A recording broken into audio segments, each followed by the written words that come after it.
Hello everyone, welcome back again to this channel, and please, your support is more than welcome. Please subscribe so that we can share the message and so that we can grow a community, so that we can have these conversations of things that affect us as Africans, as Black people.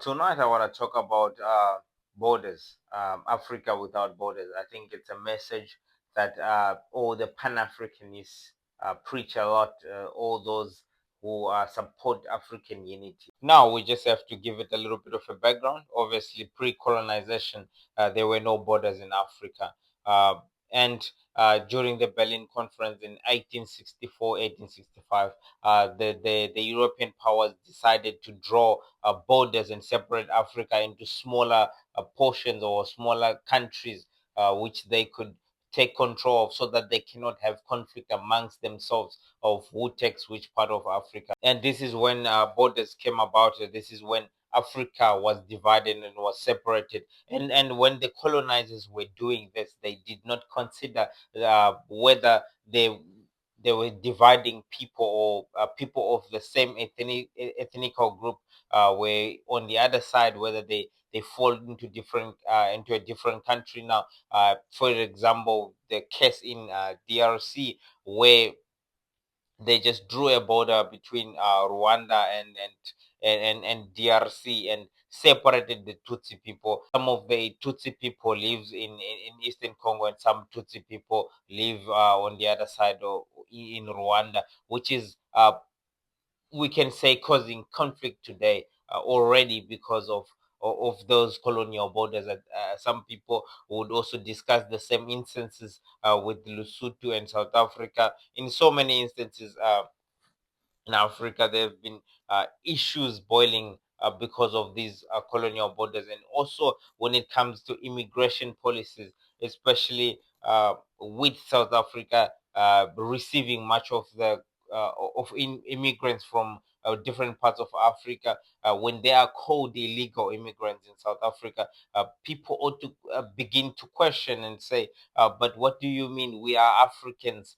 Before these borders, we used to be together. There were no illegal immigrants then, and how is it possible that you're calling a fellow Black African person that they are illegal, that they are an illegal immigrant in an African country?" But so today I want to try and have a conversation around this matter, because this is a matter that is affecting us as Black people. After the Berlin Conference and colonization happened, European countries occupied these African nations that they have divided amongst themselves. And obviously, fast forward, Africans started rising up, and we fought for our own liberation. And during the liberation struggle, Africans came together. We Unity was very, very critical for Africa to obtain its independence from its colonizers and its oppressors. There is no country which would say we stood on our own without any help from any other African countries. I mean, we needed each other. We needed the support of each other in terms of army, in terms of uh, areas to go and train.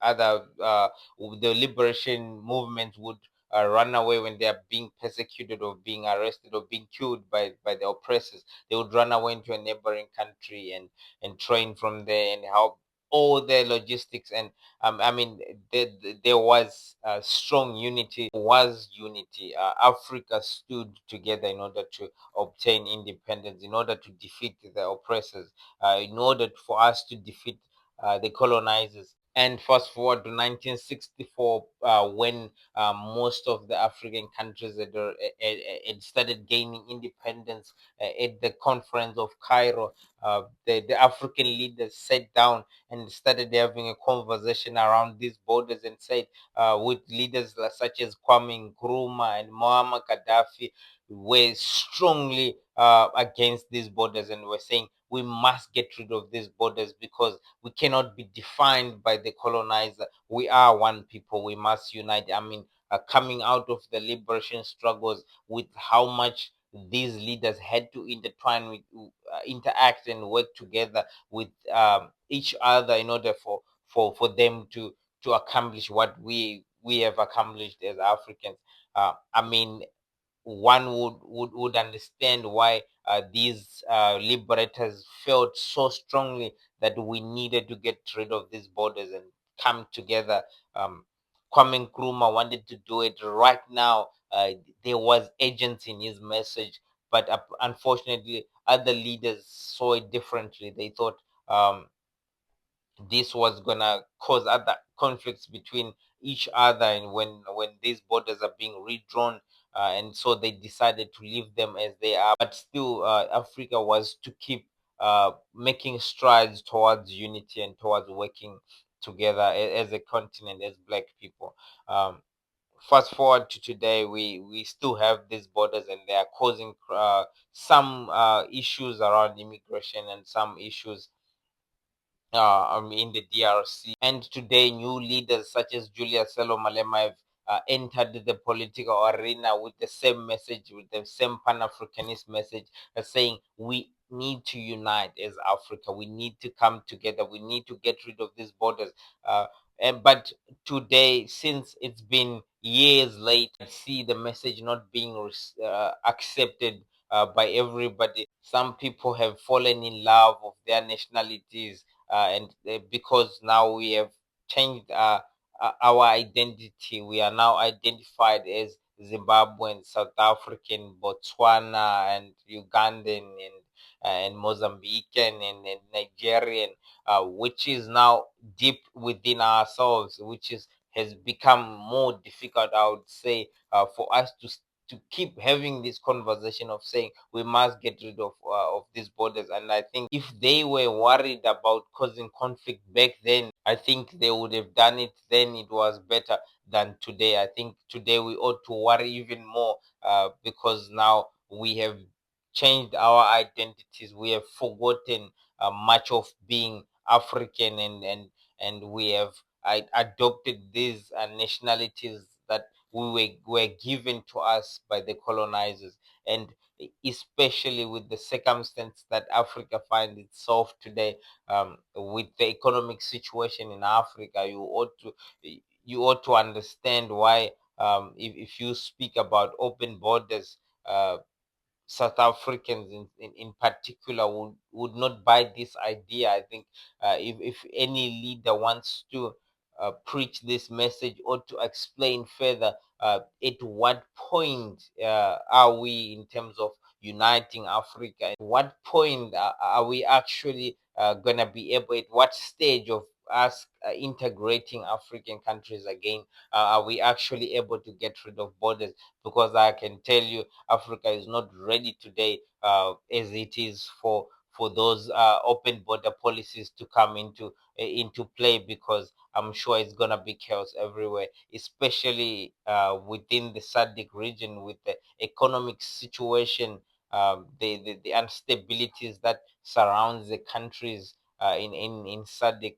It's gonna cause, if there's already a conflict and issues arising from immigration, of more African people flocking down south to South Africa. I would not want to imagine how the situation is going to be when, if we say open border policies. So I do not blame the black South African, or any South African for that matter, who do not accept this message, because it does not speak meaning to them. They do not understand. They just all they see in this message is that as soon as the borders are open, everybody's just gonna come down to South Africa and cause issues, and it will be chaos. And so we ought to realize where we are as a continent in terms of integrating, if we still believe that we need to integrate, of which we have to, but at what stage in the process of integrating Africa are we supposed to have open borders? I think Africa is not ready today. We need to African countries, uh, start stabilizing our regions. We need to give more emphasis on more power to the SADC, to regional bodies such as SADC, so that we can start building each other little by little. But as long as the message of love and unity is spread, and we are made to understand that we are one people and we should remember our history, we should get rid of our differences, and our leaders should make more efforts in order to push this agenda.